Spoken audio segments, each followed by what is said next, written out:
அவள இப்பதான் குழந்தைய பார்த்த மாதிரி இருக்கு. அதுக்குள்ள வயசுக்கு வந்துட்டா. பொம்பளை பிள்ளைங்கன்னா அப்படிதான் செவந்தி. பாத்துட்டு இருக்கும் போதே டக்குன்னு வளர்ந்து பருவத்துக்கு வந்துருவாங்க. நாமளும் ஒரு பொண்ணா அந்த வளர்ச்சியெல்லாம் கடந்து வந்தவங்க தானே. நாமளும் அந்த வளர்ச்சிய கடந்து வந்தவங்க தான். நான் இல்லங்கல. ஆனா நம்ம குழந்தை வளர்ந்து அது வயசுக்கு வந்து நிக்கிறது பாக்குறப்போ, ஒரு தாயா அத பாக்குறப்போ கிடைக்கிற சந்தோஷம் இருக்குல்ல, அது ஒரு தனி சொகம் சிந்து. அந்த சந்தோஷத்தையும் சுகத்தையும் மது எனக்கு கொடுத்திருக்கா.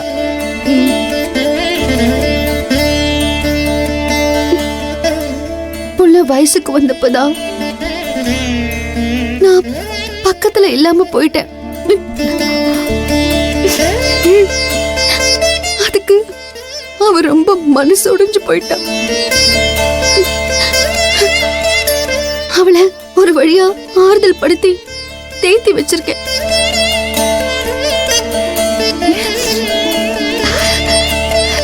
சிந்து, அடுத்த அவளுக்கு பண்ண போற சடங்கு ரொம்ப ரொம்ப கிராண்டா பண்ணி மதுவை சந்தோஷப்படுத்தணும்னு நான் நினைச்சிட்டு இருக்கேன் சிந்து. அவ பக்கத்துல இருந்து எல்லாமே எல்லாமே நான் தான் பண்ண போறேன். ஒரு அம்மாவா உங்க பொண்ணுக்கு எல்லாத்தையும் நீங்களே எடுத்து செய்யுங்க. நான் வேணான்னுல. அதே மாதிரி நானும் என் பங்குக்கு ஃபங்க்ஷனுக்கு வேண்டிய வேலையெல்லாம் செய்வேன். அத நீங்க தடுக்க கூடாது. இப்பவே நான் சொல்லிட்டேன். ஆமா சரி.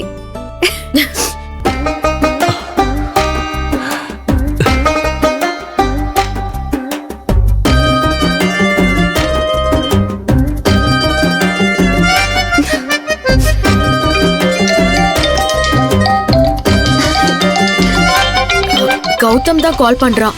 அட்டெண்ட் பண்ணு. Hi Gautam, how are you? I am fine Nikita. நீங்க எப்படி இருக்கீங்க? நானும் ரொம்ப நாளா தான் இருக்கேன். ஆமா, என்ன விஷயமா கால் பண்ணிருக்கீங்க? அது எல்லாம் ஒரு முக்கியமான விஷயமா தான் நிகிதா. ஆமா, நீங்க இப்போ எந்த ஹோட்டல்ல தங்கியிருக்கீங்க?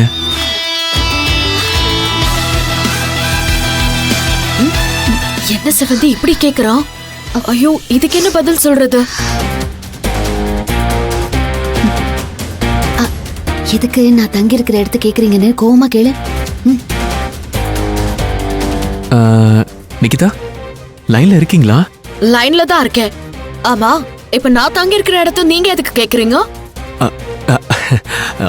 அது என்னங்க நீங்க எதுவுமே தெரியாத மாதிரி கேக்குறீங்க. நீங்க எங்க ஸ்டே பண்ணிருக்கீங்கன்னு தெரிஞ்சா வந்து மீட் பண்றதுக்காக தான் கேட்டேன். நீங்க வந்து என்னைய மீட் பண்ணணும். என் பிளேஸ்க்கு நீங்க வர வேண்டிய வர்க் என்ன இருக்கா? ஹலோ நிகிதா, எதுக்கு போய் கோவப்படுறீங்க? எதுக்கு கோவப்படாம வேற எதுக்கு கோவப்படுறதா? பழகுன 2 நாள்லயே லவ் ப்ரொபோசல் பண்ணிருக்கீங்க. ஏன்னா உங்க லவ் நான் அக்செப்ட் பண்ணவே இல்ல. அதுக்குள்ள நான் ஸ்டே பண்ணிருக்க இடத்த நீங்க எதுக்கு கேக்குறீங்க? இது மாதிரி வேலைலாம் என்கிட்ட வச்சுக்காதீங்க. ஏங்க நீங்க எங்க தங்கிருக்கீங்கன்னு கேட்டது ஒரு தப்பாங்க? அது தப்புதான். அதுவும் மன்னிக்க முடியாத தப்பு. நான் ஸ்டே பண்ணிருக்கிற ஹோட்டல்ல நீங்க எதுக்கு காரணமே இல்லாம கேக்குறீங்க? அப்போ நீங்க என்ன சந்தேகப்படுறீங்களோ? ஐயோ, என்னங்க நீங்க? நான் உங்க மேல சந்தேகப்படுவேனா? நீங்க என் மேல சந்தேகப்பட்டு தான் இப்படி கேக்குறீங்க. நீங்க என்ன பத்தி என்ன வேணாலும் நினைச்சிட்டு போங்க. அத பத்தி எனக்கு கவலையே இல்ல. எங்க பாருங்க கௌதம், நான் ஃப்ரெண்டா வேணா நான் இருப்பேன். அதை விட்டுட்டு நான் எங்க இருக்கேன், எந்த ஹோட்டல்ல ஸ்டே பண்ணிருக்கேன் நீங்க கேட்காதீங்க. எனக்கு இது சுத்தமா பிடிக்கல. இதுக்கு தான் நான் உங்கள மாதிரி ஆளுங்க கூட பழகுறது இல்ல. நிகிதா, என்ன கொஞ்சம் பேச விடுங்க. நீங்க பேசுறதுக்கு என்னங்க இருக்கா? ப்ளீஸ் நிகிதா, நான் சொல்றத கொஞ்சம் கேளுங்க. நான் உங்ககிட்ட நீங்க எந்த ஹோட்டல்ல தங்கி இருக்கீங்கன்னு கேட்டதுக்கான காரணமே என் அக்கா உங்களை பார்க்கணும் பேசணும்னு சொன்னாங்க. அவங்கள அங்க கூட்டிட்டு வந்து பேச வைக்கிறதுக்கு தாங்க கேட்டேன். நீங்க தங்கி இருக்கிற இடம் வேணாம்னா வேற ஒரு இடத்துல கூட சந்திச்சுக்கலாங்க. என் அக்கா உங்களை பார்த்து பேசணும், அவ்வளவுதான். எதுக்கு அவங்க என்கிட்ட பேசணும்? என்னங்க நீங்க ஏன் அக்கா உங்ககிட்ட எல்லாம் பேசக்கூடாதா? ப்ளீஸ்ங்க கொஞ்சம் புரிஞ்சுக்கோங்க. அவங்க உங்ககிட்ட பேசணும்னு ரொம்ப ஆர்வமா இருக்காங்க. முடியாதுன்னு மட்டும் சொல்லிடாதீங்க. சரின்னு சொல்லு. ஏற்கனவே மீட் பண்ண ரெஸ்டாரண்ட்கே வர சொல்லு.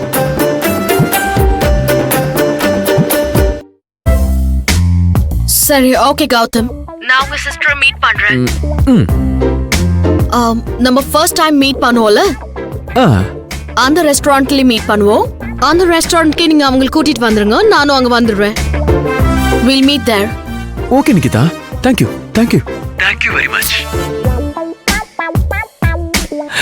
Yes.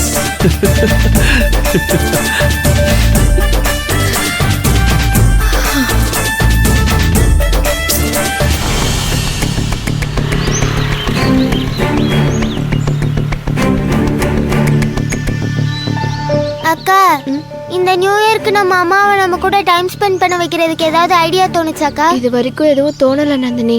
என்ன பண்ணலான்னு நானும் யோசிச்சுக்கிட்டு தான் இருக்கேன். நான் கூட தலையில கொட்டி கொட்டி யோசிச்சுட்டேன். எனக்கு எந்த ஐடியாவும் வர மாட்டேங்குதுக்கா.